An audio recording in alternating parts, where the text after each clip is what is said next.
Hi, everybody, and welcome to our webinar with Earthub. I'd like to start things off by acknowledging that this virtual event is being hosted in Mi'kma'ki, which is the ancestral and unceded territory of the Mi'kmaq people. This territory is covered by the Peace and Friendship Treaties of 1725. These treaties did not deal with the surrender of land, but they did set out the rights and responsibilities that settlers and Mi'kmaq people owe to one another. So as such, we are all treaty people.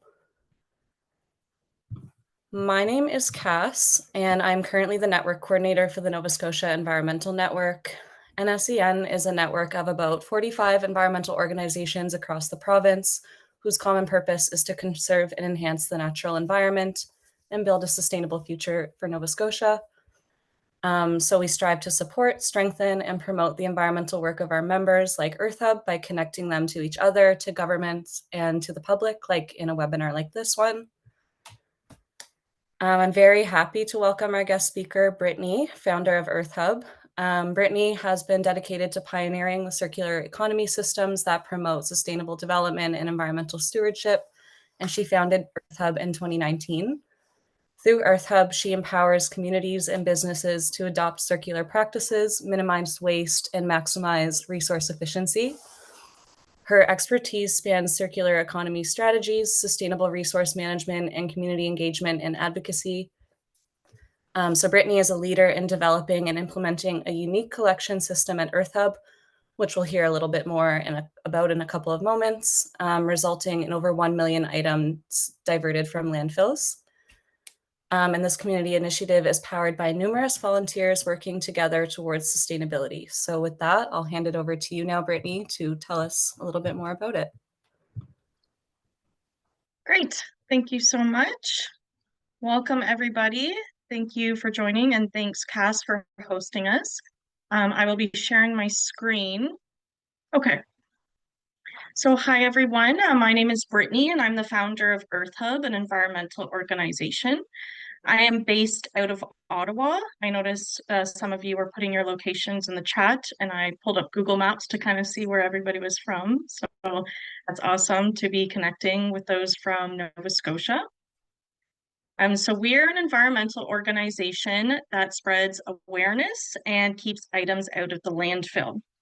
So as Cass mentioned, Earthub started in 2019, but the idea of Earthub came to me in 2018 when I realized a lot of people around me weren't really aware of sustainability, how to live a sustainable life, how to recycle properly, those kind of things. So I wanted to create a platform that kind of spread environmental awareness and what we could do to change, our patterns moving forward and to create a sustainable planet. So this is me in the Dominican Republic. This was actually a couple days after I launched Earthub in 2019. It was really important for me to kind of, take photos and show things going on in the world where sustainability, where we're having trouble with waste diversion, landfills, that kind of thing. So it was really important for me to kind of demonstrate these types of things across Earthub. My most recent landfill visit was in Ecuador, so here's some more pictures there. So these were the kinds of things I wanted to spread awareness about. In 2018, I was taking a lot of medications at the time, and I realized that these plastic pill bottles were in great condition after I was using the medications. Some medications only had, 5 to 10 tablets. So I went down a rabbit hole and was like, where in the world can we use these perfectly precious plastics that we're just putting in the recycling bin or in the landfill? So this is where the prescription pill bottle collection transpired within Earthub.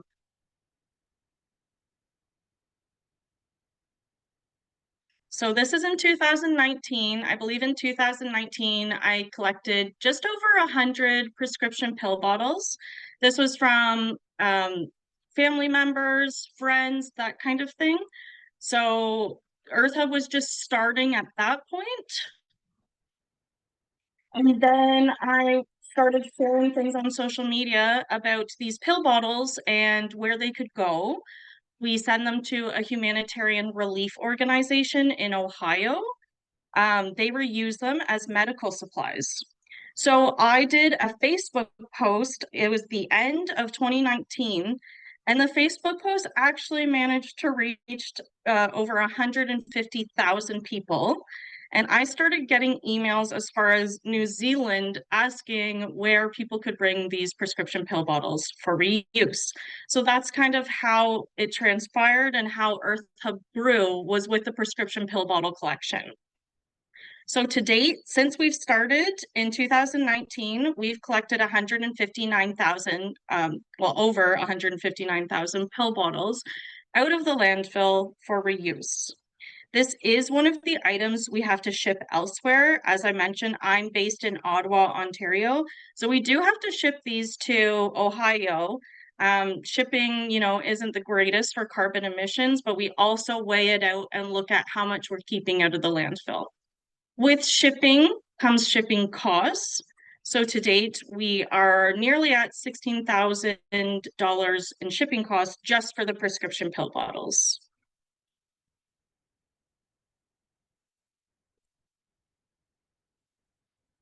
So currently the pill bottle collections are only active in Ontario. These are the cities we are collecting in: Ottawa, Toronto, Kitchener, London, Windsor. Kingston, we do have specialized collections where we do have collection booths at events. We don't have any physical drop-off locations there, but we do collect them at events. Now, at one point in time, Earthub did have over 150 drop-off locations across Canada, and we even had 2 in the US. Now, the issue we found with the pill bottle collection was the cleanliness of the pill bottle itself. There were a lot of people that were still leaving on, bits and pieces of the labels, or glue and residue from either the label or powdery residue on the inside of the pill bottle. The pill bottles do have to be clean upon dropping off. We did have 2 drop-off locations in Nova Scotia. One was in Bedford and one was in Fall River. Since we are a volunteer-run organization, the drop-off locations are volunteers' homes. So we never post the locations publicly just to protect their privacy.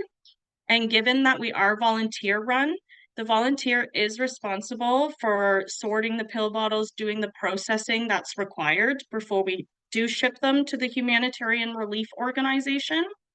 So with that, a lot of volunteers are seeing the pill bottles come in and they see them extremely dirty sometimes. It is quite frustrating. So that is kind of why drop-off locations have tapered off. It is a very hard initiative to keep up with, because we're either recycling, disposing of these pill bottles if they're not clean, or we are cleaning them ourselves. Volunteers are never obligated to clean the pill bottles, but some volunteers do. So that's the pill bottle program.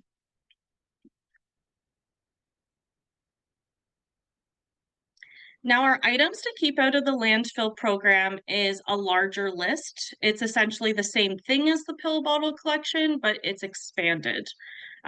Because I'm based out of Ottawa, it's easier for me to grow a chapter where I'm physically located. Because I will admit, the basement of my house is actually the Earthub warehouse. So in 2020, as we all know, the world kind of changed for everybody. And that is when I finally had the first time in my life that I kind of had a breather. I was an engineering student at the time and working full time and doing Earthub. So I was extremely busy. And during the time of COVID, when we didn't really leave our houses a lot, this was the first time I had a kind of a break, and I started doing walks around my own neighborhood, and I started to notice people's recycling bins. And one of the things I noticed was egg cartons. So I started seeing so many egg cartons, and again, like the pill bottles, I said, there's somewhere that must be able to reuse egg cartons. So I started reaching out to food banks, and because food banks actually receive the eggs in trays, they need closable egg cartons to distribute them after the fact. From there on, the item list just kind of expanded as I spoke to others in the community, other environmental organizations, and that is how the Ottawa collection list came to be.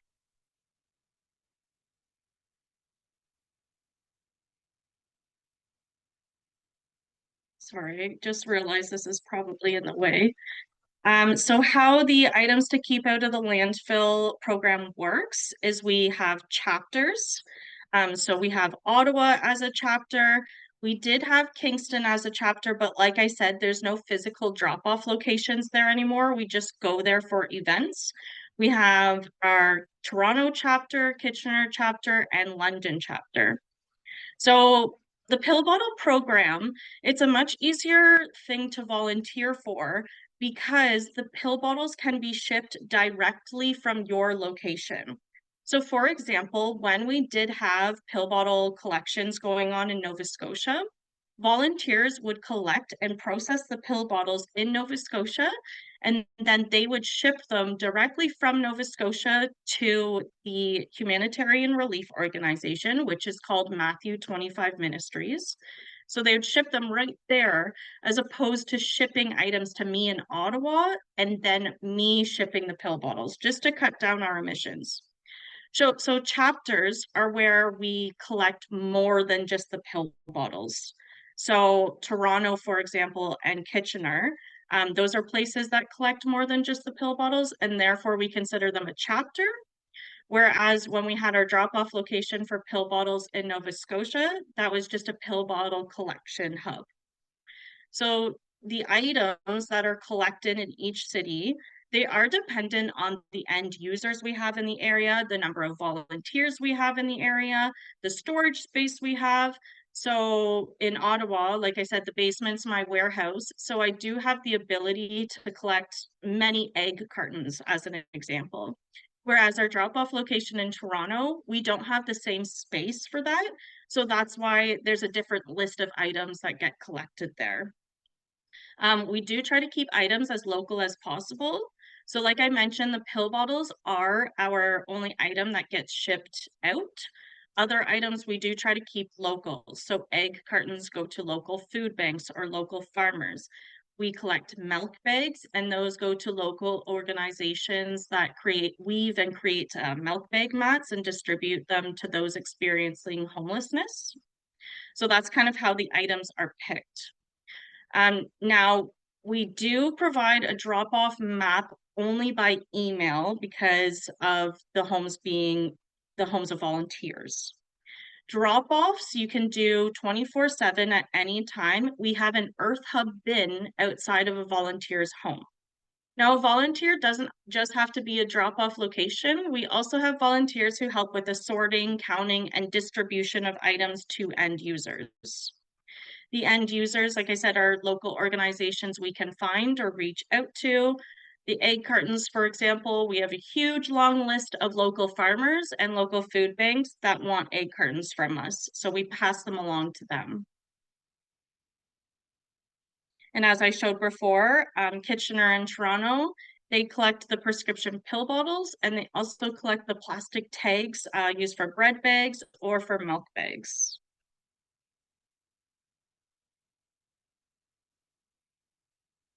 So we've been active since 2019, but things really took off in 2020. That's when the list of items we were collecting started to get bigger. So this is kind of a graph to show each year based on the items that we count. Now, there are items we do not count. This has to do with logistics or what the item is itself. So for example, the metal tabs, those don't get counted. The metal tags, or sorry, the plastic tags, those don't get counted either. But to date, the items we have counted, which are the milk bags, the prescription pill bottles, the egg cartons, and the mascara ones, we have kept over 600,000 items out of the landfill for reuse.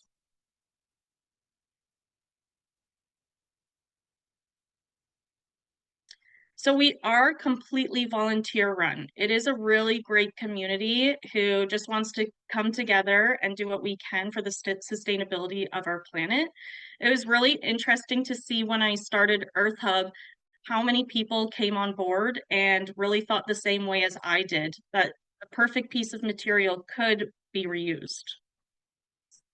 So volunteers can offer to be a drop-off location, and that's when they have the bin outside. Now, the collection bin, there's no consistency of how many times it has to be emptied, if it's every day, every other week, once a month, that kind of thing. It really depends how many collection items we get from the general public. When it comes to transportation, we actually have an internal system called Earthub Express, and this is how we get items from point A to point B or closer to end users as efficiently as possible.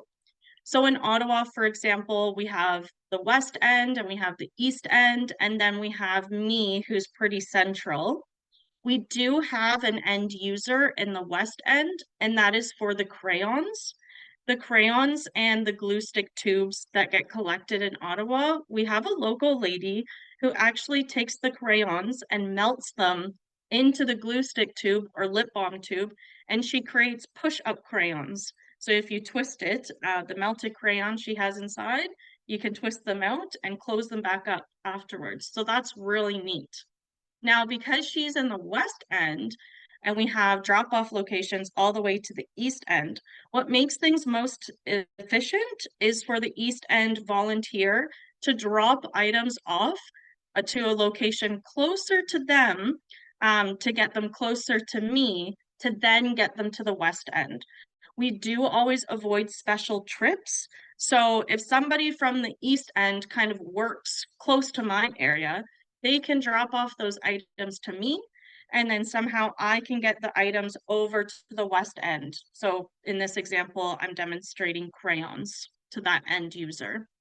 Now, in the East End and the West End, there might be farmers or food banks surrounding those locations. It doesn't make sense for egg cartons to come all the way to me centrally to just go back out either to the West End or the East End. Therefore, something like egg cartons, we would keep in their respective zones and distribute to somebody locally there.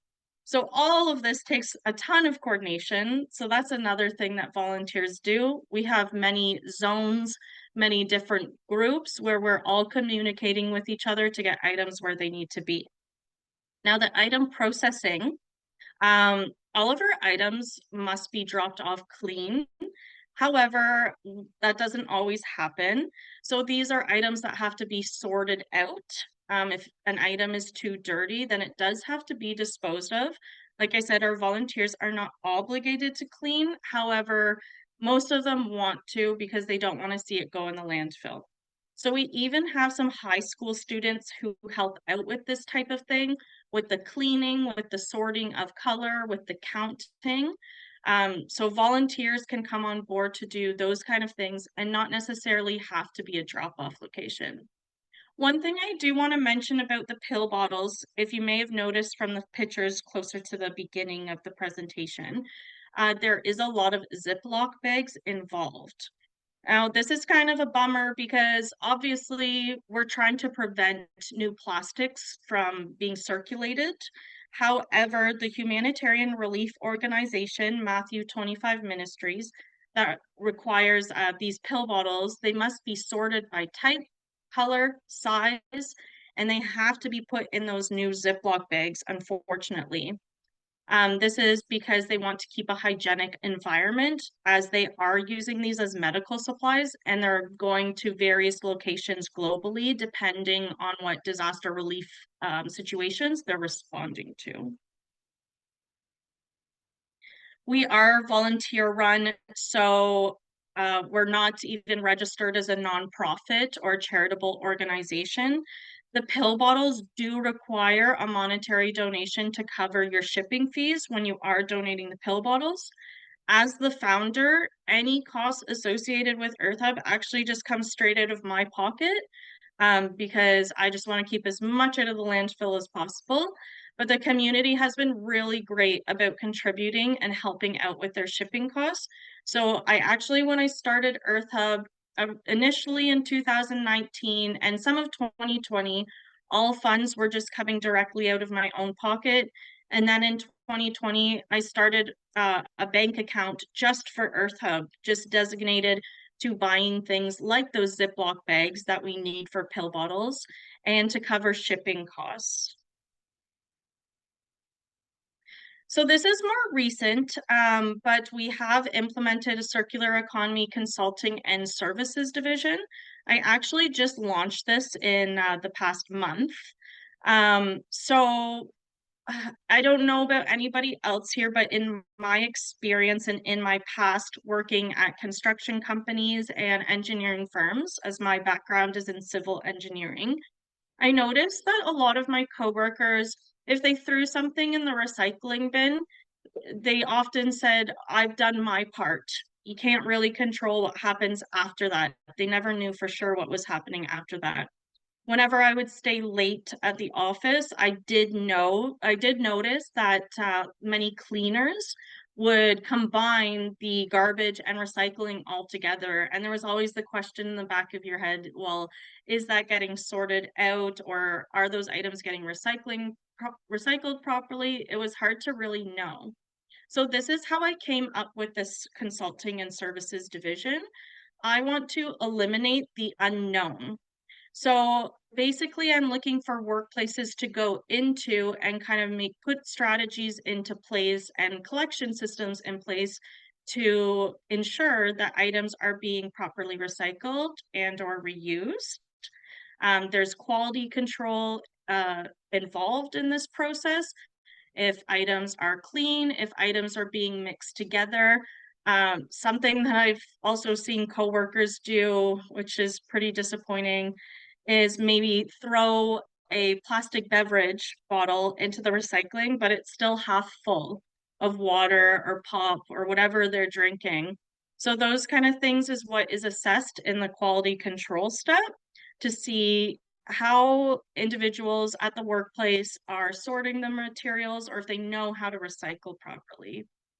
The company and the workplace will then receive a success report, which shows how much they've diverted and suggestions for improvement if items are dirty or if there's leftover, beverages with liquids still in it, that kind of thing. So much like we do with Earthub, we've always demonstrated the data of the quantities we're keeping out of the landfill. So that's kind of where this extends into the workplace with the service.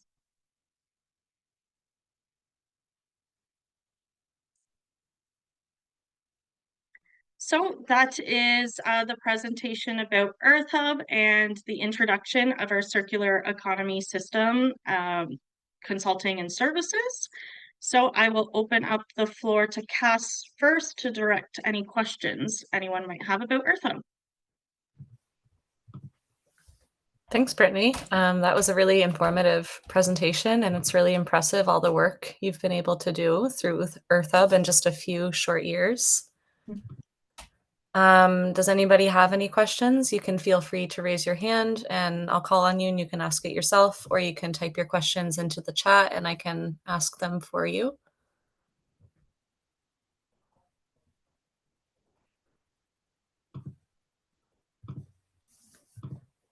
While people are formulating their questions, I actually see there's a question. Somebody was really quick. Great. Andrea says, great presentation. Is there a way we can follow the organization, social media or website? Yep, so we're active on Facebook and Instagram and YouTube, also recently on LinkedIn. I find our biggest following is on Facebook, and that's how we get a lot of information out there about any events we're doing, any new collection items, things about volunteering, that kind of thing. So I definitely recommend Facebook. You're always welcome to email us as well, and we can send you the links to all of our social media outlets.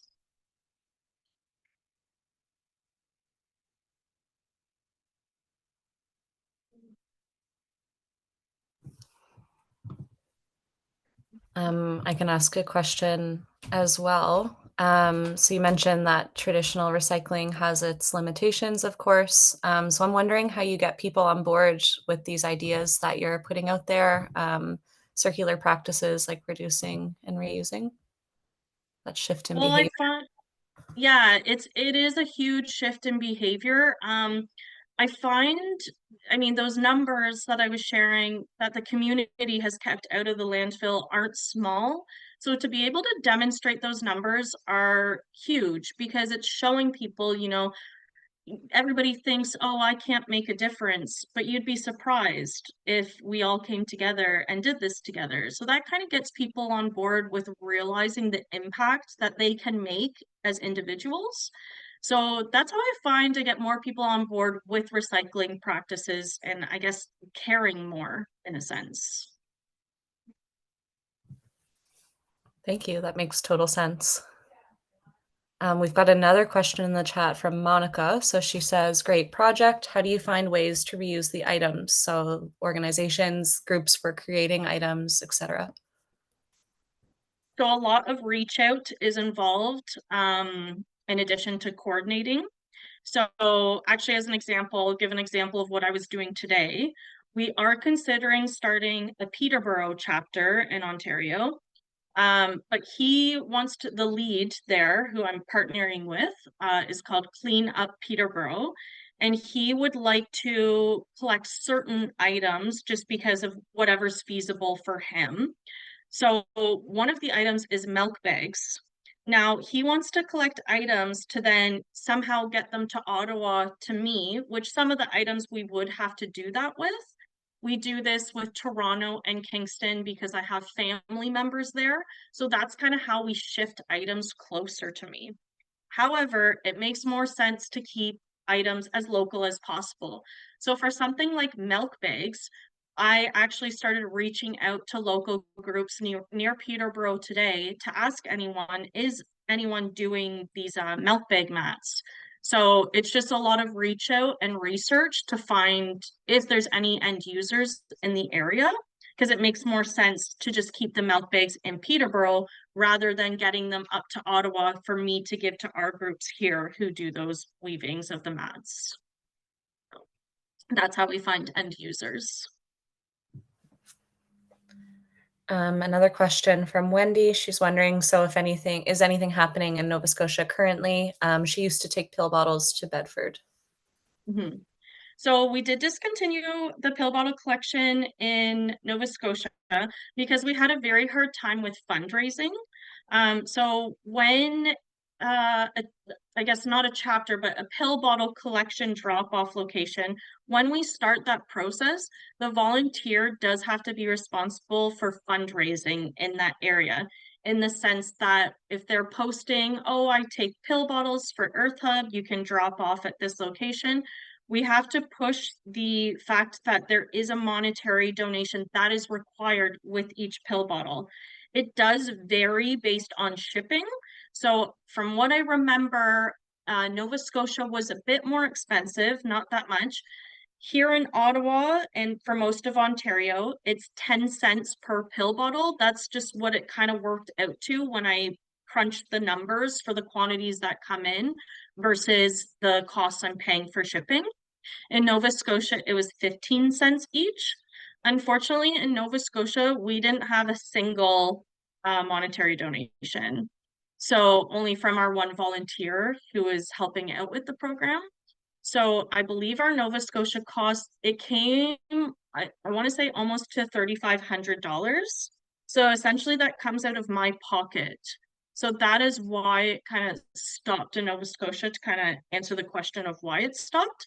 As for starting something up in Nova Scotia, I have been discussing life cycle assessment research with some members actually who applied through Nova Scotia Environmental Network because they have a posting on their website about volunteering with Earthub.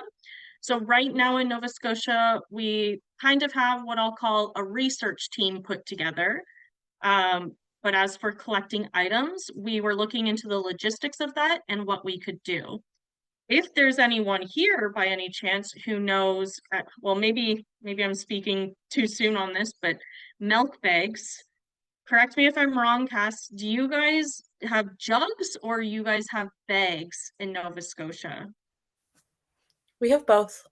Oh, you have both? Okay.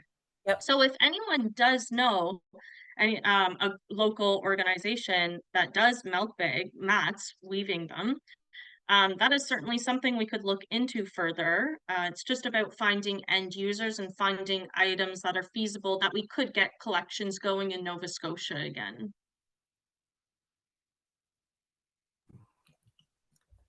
Thanks, Brittany. I did pop the link in the chat for the Earthub volunteer opportunity if anybody is interested in learning more about that and maybe getting in touch to see how they might be able to support starting those operations back up in Nova Scotia if it becomes feasible again.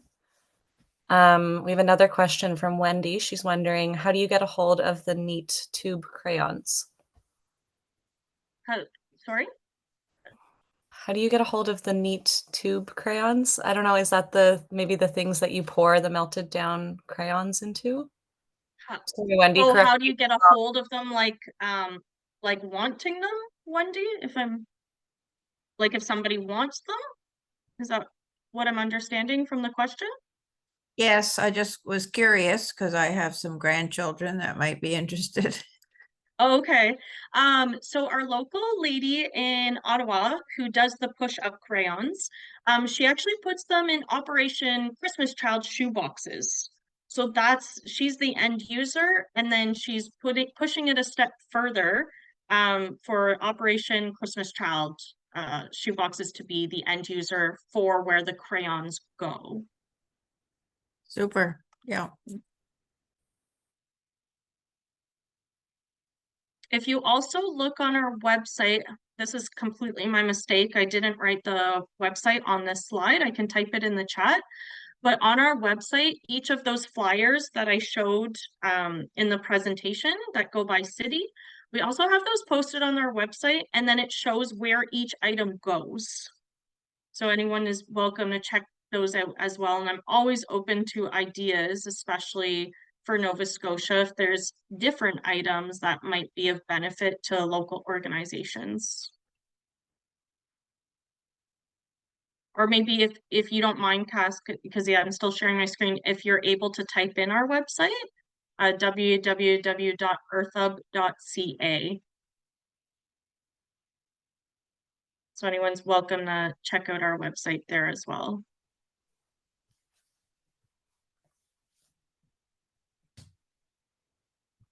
Great. Do we have any other questions, comments? Anybody looking for more information on the volunteer opportunity already?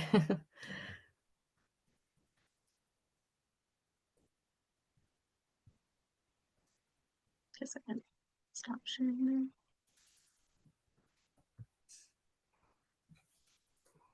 Okay, well, if not, I think we can call it an early night. But if you do have a question, please feel free to raise your hand. Going once, going twice. Okay.